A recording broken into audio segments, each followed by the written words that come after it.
Yahoo minasan, welcome back again with Mr. K di sini. Kali ini kembali dengan konten nostalgia. Cuman bukan Iris yang membawakan ya. Sebenarnya Iris sih harusnya, tapi karena nostalgia kali ini karakternya adalah salah satu karakter yang sangat Mr. K hormati karena sikap-sikapnya. Jadi ya, biarlah Mr. K handle nostalgia kali ini. So, daripada banyak emang gak jelas, monggo disimak konten nostalgia ini, oke? Let's go. Belum lama ini, salah satu serial manga populer Attack on Titan sudah merilis final chapternya.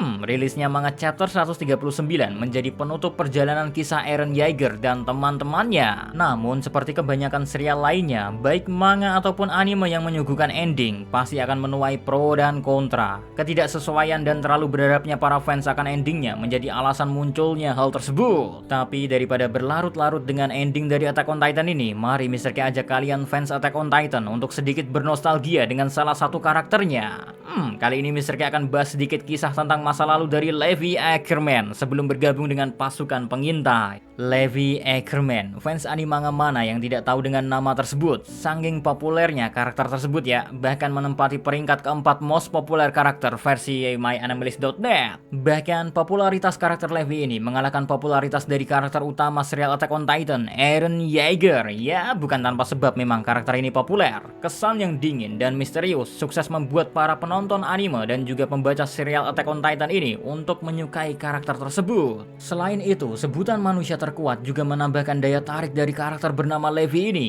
Wah, memang kalau dari segi kekuatan, karakter ini udah kayak one man army sih. Bagaimana tebasan dan gerakannya yang lincah mampu menumbangkan Titan dengan sangat cepat. Udah kayak gak ada harga diri sih kalau Titan ketemu sama si Levi ini.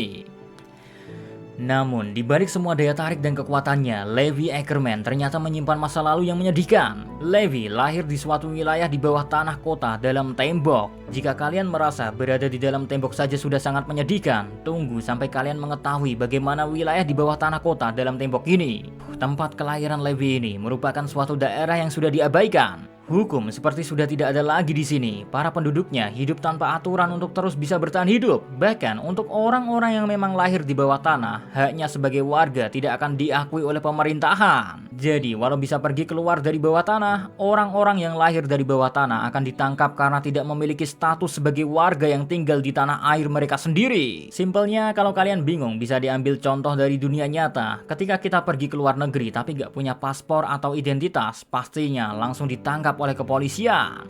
Back to topic, gak cuma tentang kehidupan sulit di bawah tanah yang tanpa status warga negara. Di wilayah tersebut, penduduknya hidup seperti tanpa aturan. Banyak orang yang membuat aturannya sendiri, sebut saja seperti ingin pergi ke atas sekedar merasakan matahari, tapi harus membayar karena ada sebuah kelompok yang meminta uang untuk kita bisa pergi hanya untuk melihat matahari saja.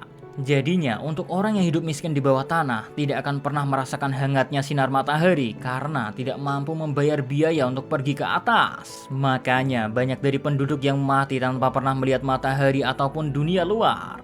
Gak kebayang sih gimana rasanya hidup tanpa pernah merasakan cahaya matahari atau menghirup udara segar.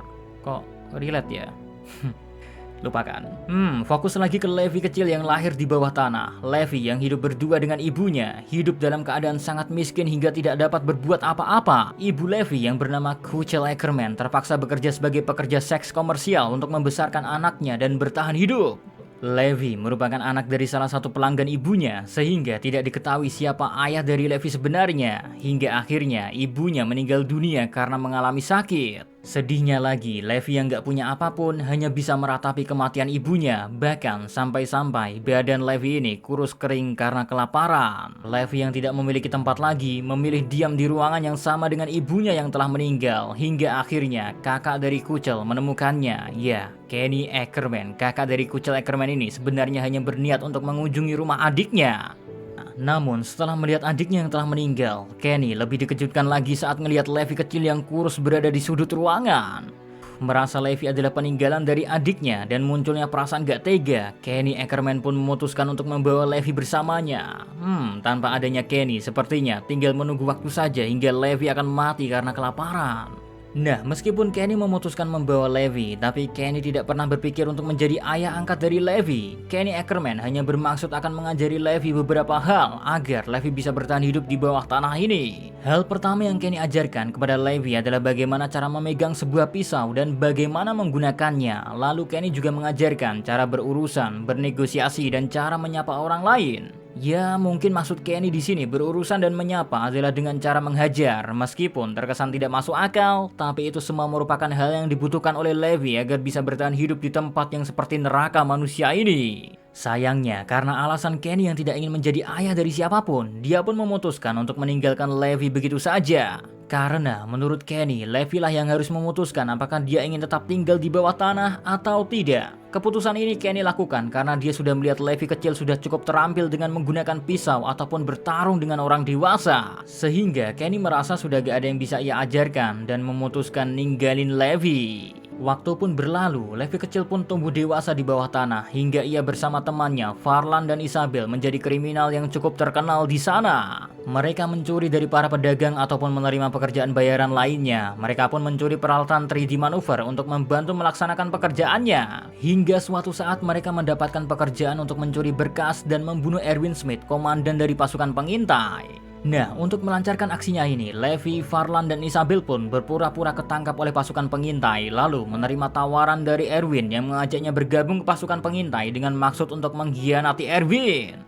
Tapi naasnya, kedua teman Levi harus tewas saat misi ekspedisi pertama mereka. Kejadiannya terjadi ketika Levi yang pergi meninggalkan kedua temannya untuk membunuh Erwin, menyadari bahwa ada satu Titan pergi melaluinya.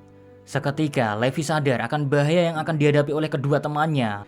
Levi pun pergi kembali untuk menolong teman-temannya, tapi sayangnya hal tersebut telah dilakukan oleh Levi. Farlan dan Isabel pun sudah tewas dengan sangat mengenaskan karena Titan. Momen tersebutlah mungkin menjadi titik tersedih untuk Levi yang kembali kehilangan orang terdekatnya. Levi pun melampiaskan kemarahannya kepada Titan yang membunuh kedua temannya tersebut. Sedangkan Erwin yang sudah sejak awal bisa menebak dan membaca situasi bahwa Levi dan kedua temannya memiliki maksud lain yaitu mengkhianatinya.